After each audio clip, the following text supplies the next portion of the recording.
Welcome back, troglodytes, to your daily dose of guitar information, the Trogly's Guitar Show. The day has come. The Korina Explorer review. I haven't been this excited to unbox a guitar since the Adam Jones Les Paul. You know, the aged and signed big video. You guys didn't make that 10,000 like challenge, but hey, I'm not gonna punish my faithful viewers, so thank you for getting it to about 5,000 likes. But today is the day that we look at the Korina Explorer. So just in case you missed this video, you can check it out right here. But Gibson just recently released a new Korina Explorer and Flying V set. It was $20,000 for the Flying V, and this bad boy, if you were lucky to even get one, was $30,000 retail price. Now, as far as the used market, I think it's going to get pretty crazy on these. Because unless you were a Gibson artist or a guy who buys all the high-end guitars at a certain dealer, I did not see a single one of these ever get listed for public sale. So unfortunately, it wasn't really a fair fight for these, and they only made 19, because that's how many of the original ones they made in 1958. Like this guy over here, they made 81 of those, so if you wanted one of those, you could get it as long as you heard about them within a week. But this guy, even if you had the money, you really didn't have a chance of getting one unless you had an in somewhere. And thankfully, since I review a whole bunch of guitars, I work with many different dealers, I had a good fighting chance to pick one of these things up. So, kind of like the V, the case has a gig bag over top of it to make sure that it stays nice. It's kind of like a brownish, greenish gray color, I guess you could say, because that's how these originally shipped. But instead of having like a triangular case, the Explorers, they naturally get a rectangular one. And everything is, you know, period correct spec'd out on these guys. 2 locking latches on either side that are clasps, and just a regular clasp right here. Same thing with the other ones. They even got the hinges right back here. But man, I've been wanting to open this for so long, but since I have to react to it live, I had to wait until I could actually film this episode. Here it is. The $30,000 modern day Korina Explorer. Look at that thing. I have wanted a Korina. Oh my, that is so light. I love it. Okay, so I've wanted a Korina Explorer for the longest of times because this is that one guitar I just haven't ever owned. And the reason I love these things comes down to the headstock. The Kluson tuners sticking out on the top. I know some guys don't like it, but I do because it's just such a weird, quirky 50s spec, and I think it looks way better than like the Mini Grovers or whatever a lot of the other ones get. But what's so fantastic about these things is it is a single piece of Korina. I mean, the V's were 2 pieces at the center seam because, I mean, that's just how they did it back in the day. But do you realize just how big of a piece of Korina this thing had to be? Because it's not just this body shape. I mean, it's got to be a pretty good sized slab right there. And then they carve it up into this Explorer shape. They give it all the pick guards. They give it the pickups. They make it into a beautiful guitar. But what makes these things ultra special, besides being limited edition, only 19 of them being made, well, you got the Murphy Labs aging. This one, it looks pretty good. It's got the finish checking. I feel like they could have done a little bit more on the knobs. That almost looks like they did hardly anything to those, but they at least gave it like the yellowed aging to it. And they tried to age our hardware here. But you also get a sweet Brazilian Rosewood fretboard on these. So, unlike the Flying V, the Explorers really did not change too much.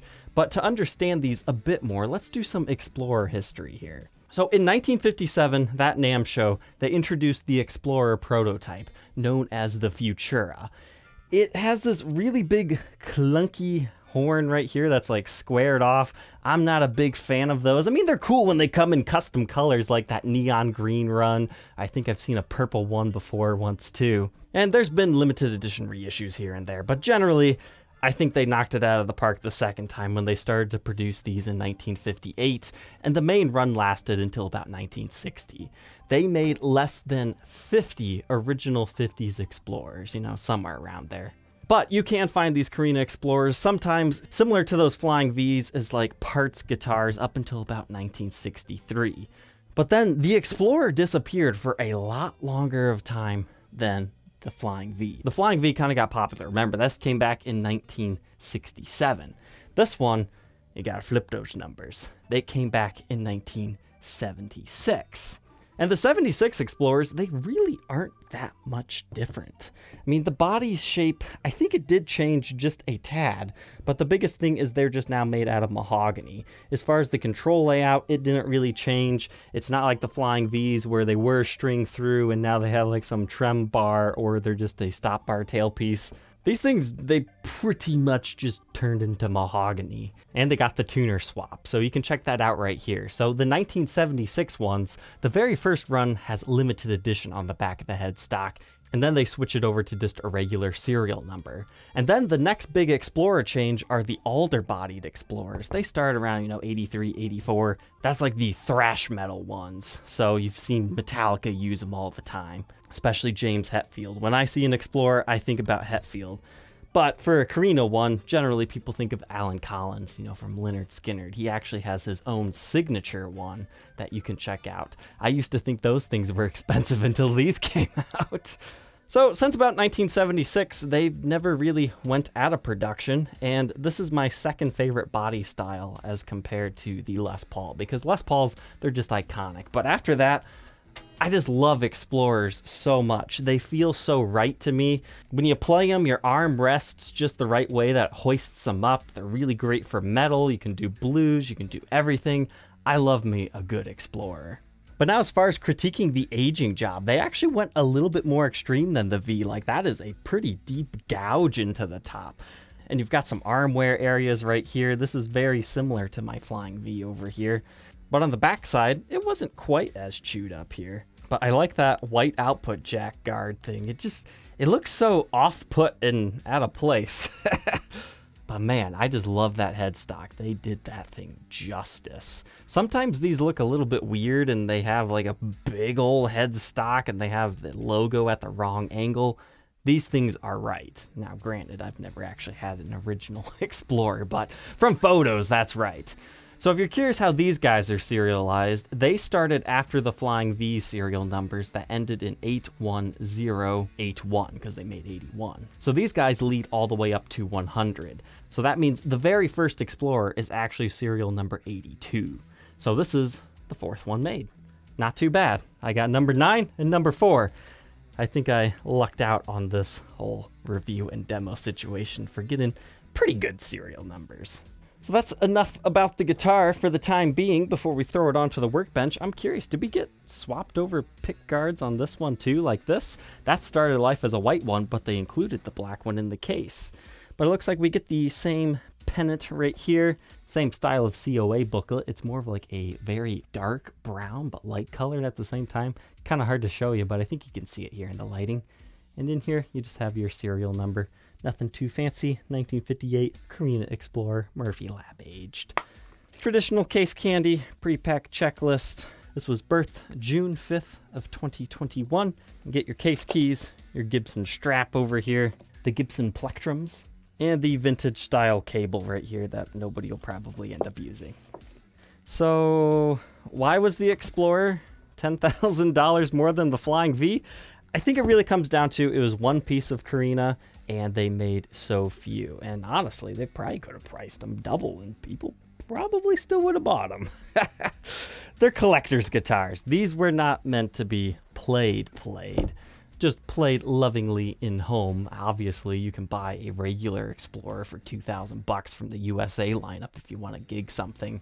Or you can save yourself $20,000. So the talk on the street right now is Gibson is also going to do non-aged ones that don't have the Brazilian Rosewood fretboard at about $10,000 a pop. So if you happen to have missed out on one of these, but really need a Korina Explorer, you can still get them. Now, as far as alternatives on these, you're kind of limited. Just like the Flying V, there was a 2008 50th anniversary run. There was also some done in the Heritage series, but they are ridiculously rare in and of themselves. Like, you can find the Heritage Flying Vs, but there were only a handful of the Explorers done. And finding any Korina-bodied Explorer, they're just hard to come by because there's more Explorer collectors in the world than there are Flying Vs. So I think I've rambled on enough about this. I'm trying to teach you as much as I humanly possibly can, but I am so excited to finally get to take a look at this thing. It's a beaut.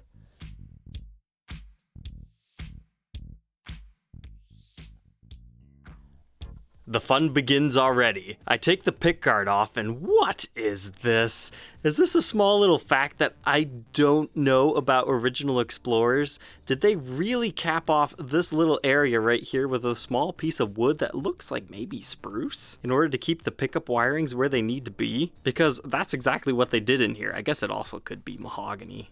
It must be. I've never actually seen a 50s one in person, but that is like my one-time all-time guitar that I would love to own, an original Explorer. Like, I feel pretty elite just being able to have gotten one of these for review and documentation, right? But this guitar, its scarcity is artificial. Gibson could make thousands of these if they really wanted to, but they decided to limit it down to 19, and that's why they became heavily collectible, because people's collector's senses are tingling and now they're fighting over it, and even on the used market, I've yet to see a single person want to part with theirs. But anyways, the more you know, apparently that happens. But as far as our pickups in here, same thing as the Flying V, you've got custom buckers in your neck and bridge pickup. However, in this one, the cavities are not quite as clean as that Flying V. You've got a little bit of something in here. It's actually kind of nice to see that, to be honest, because those other ones were just way too clean. But here you can see the neck tenon goes all the way here. That's why the pickguard cuts in here to kind of cover that over. And you can see the maple truss rod capping off block right here too. That's what this is right here. You know, now looking at that, that is almost the exact same width as what you need right here. Is that really maple? And they just use that from the same blank of wood as they use for that? Maybe. But as far as the pickup readings themselves, 7.48 k ohms in the bridge, your neck position 7.5, and the middle should be in between 3.75. As far as our toggle switch cavity route, it looks pretty much the exact same style as like a 76 Explorer or any other one that you might have seen before, just your regular routes. And here's what your toggle switch looks like on the underside. And yes, the pickguard is black on the underside because it's 4-ply, white, black, white, black. And the reason why you don't get the option to swap over to a black pickguard on this one is someone in the comment section was saying the very first Flying Vs that were to come out, like the first handful of them, actually came stock with the black pickguards and the rest came with the white. So they wanted to be accurate for that. I guess there's no lore behind that on the Explorers. But you have 2 volume controls and a master tone for both pickups right here. And you can see they even gave us the sharp thumb bleeders right there that point to what number you're on these knobs. Now, as far as the aging on the pickup covers, I'll be honest, not the nicest looking aging on these ones. I think they did a much better job on the Flying V. I'm just going to go ahead and say it. Whoever aged number 9 Flying V at the factory, give yourself a promotion. That is the nicest one I've seen yet. But as far as the rest of the relic job, you can see you got some nicks and dings in your regular locations that you'd expect to see it.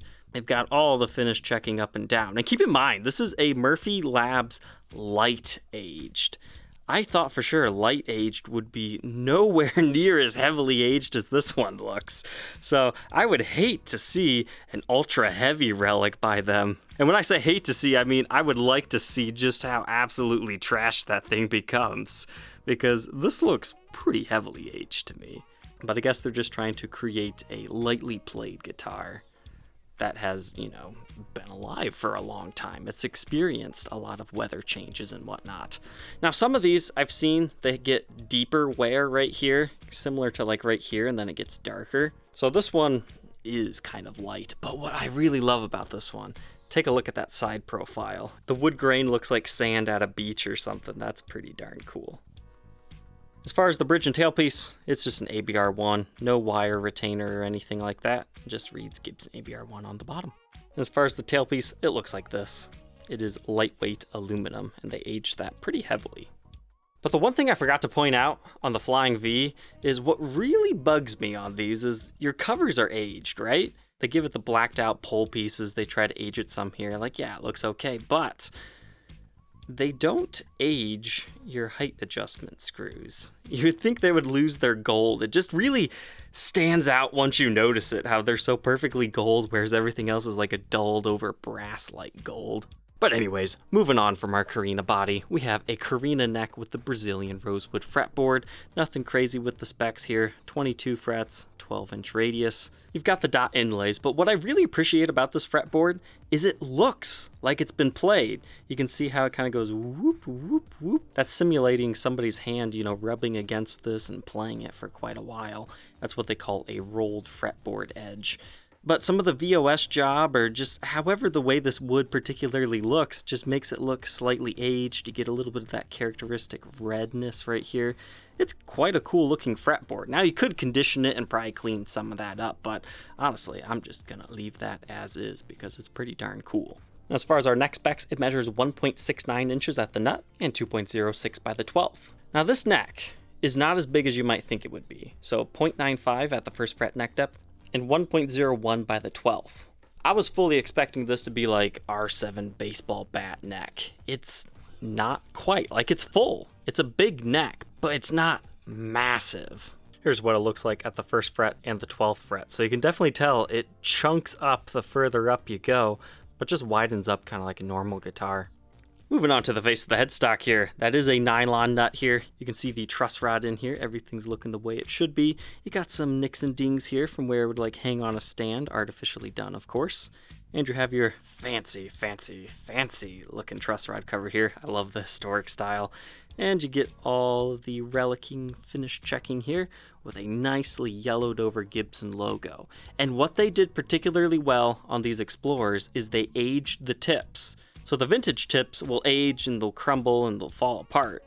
And on the Flying V, they took the time to like dirty up some of the edges, which they've also done here, but they've really aged these tips into like a very dark vintage looking yellow. They did a fantastic job on that. But man, I just love Explorer headstocks with these goofy looking Kluson tuners sticking out the top. It's such a vintage looking spec. If you appreciate history, you'll love it.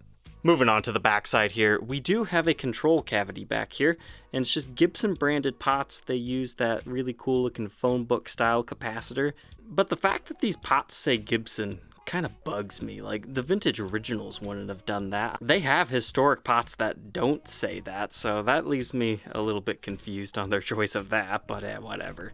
But then you have your output jack located on the side over here, with your strap buttons in these locations. So one right here and one over there. We'll see if that's balanced or not. But something else I noticed, I'm not sure if this is a vintage spec or not, but this route is actually too large for this. You can see how it moves a lot. I know sometimes they have issues with that on Gibson USA products and things get sold as seconds for that reason. Maybe that's a vintage thing, maybe it's not. Maybe somebody can fill us in on that. But we'll just go ahead and take a look at all of our artificial aging here.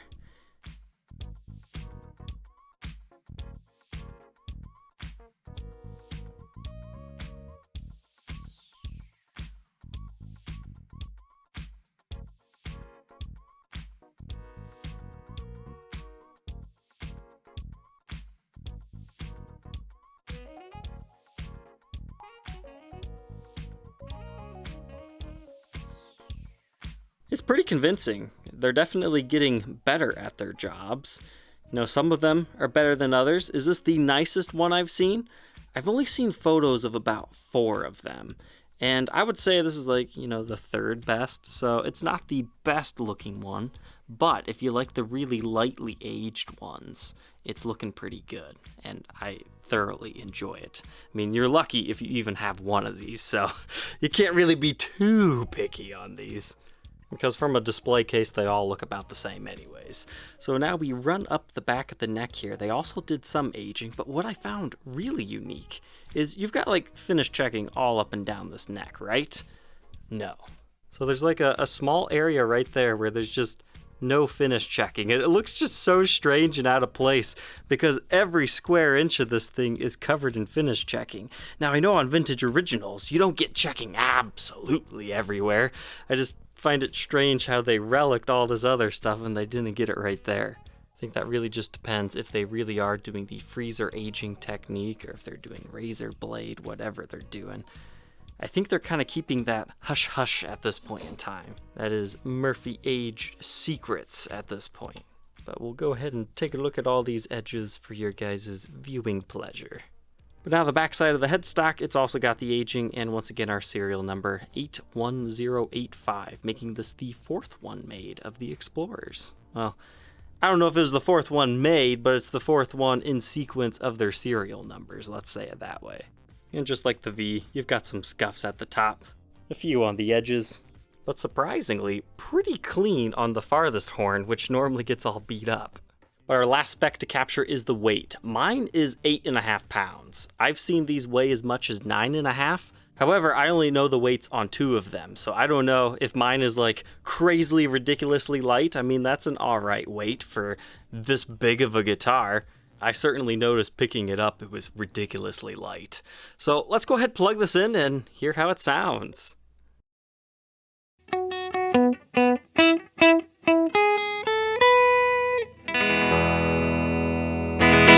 Okay, let's go ahead and walk through the tones of this beast. I just got done playing this for like 2 hours. I love this thing, it's great. I mean, don't get me wrong, the Vs are cool, but this has that limited edition nature, and I just love Explorers in general. So let's go ahead and explore the tonalities of this one, starting with our neck pickup.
Beautiful.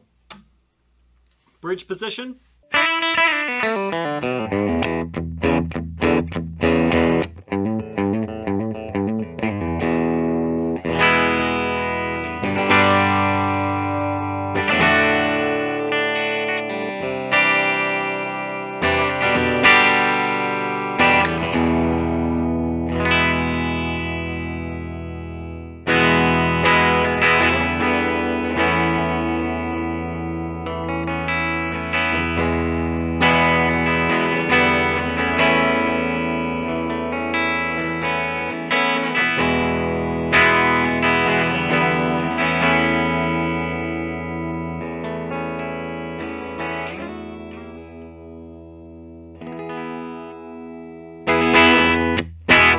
Now we'll try that middle position.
So I think you'll agree. It sounds nice, clean, but I don't know. Whenever I think Explorer, Korina, I think James Hetfield because I know he owns a real one.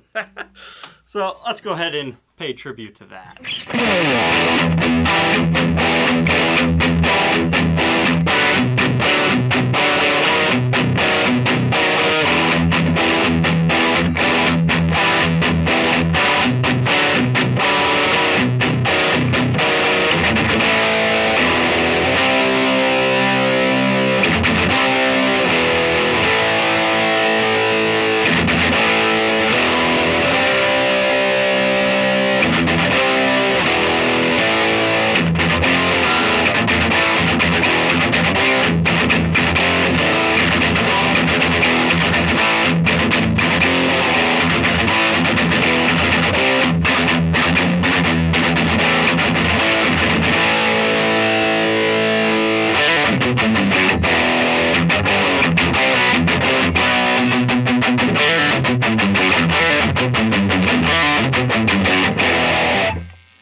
try that neck pickup.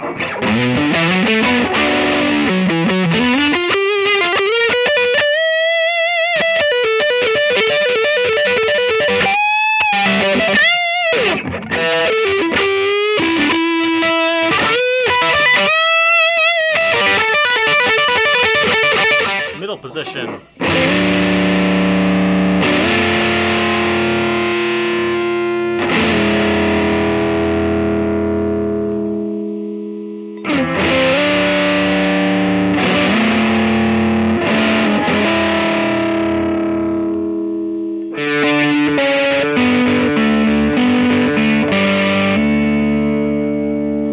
That's what's nice about this guitar, it cleans up pretty well.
So what are my final thoughts on what I'm pretty sure is one of the most expensive Gibson guitars that has ever been offered in the history of the company? It's absolutely fantastic. I thoroughly enjoyed my purchase. I had a great time with this thing. I guarantee you 95% of my love for this thing just comes down to how many people want it and I happen just to get it because I like collector's items. Things like this that gets me excited. I was so happy when I was able to secure one of these for myself here. It's a fantastic guitar, but I'm sure you could buy just about any Korina Explorer that weighs about the same as this one and be just as thoroughly happy with it. So yeah, I paid a premium because I'm a collector and I'm very happy that I got to share this with everyone because there were very few people who could actually get their hands on this. Unfortunately, the set I purchased did not come with the all expenses paid trip down to the Gibson Garage and get the tours and all that stuff. I wish, but no, I didn't get one of those. So troglodytes, I hope you enjoyed getting to take a look at this thing up close and personal. I doubt you will see one of these out in the wild, but you never know. You never know. Don't forget to like, comment, and subscribe, and we will catch you tomorrow on the next episode. Take care.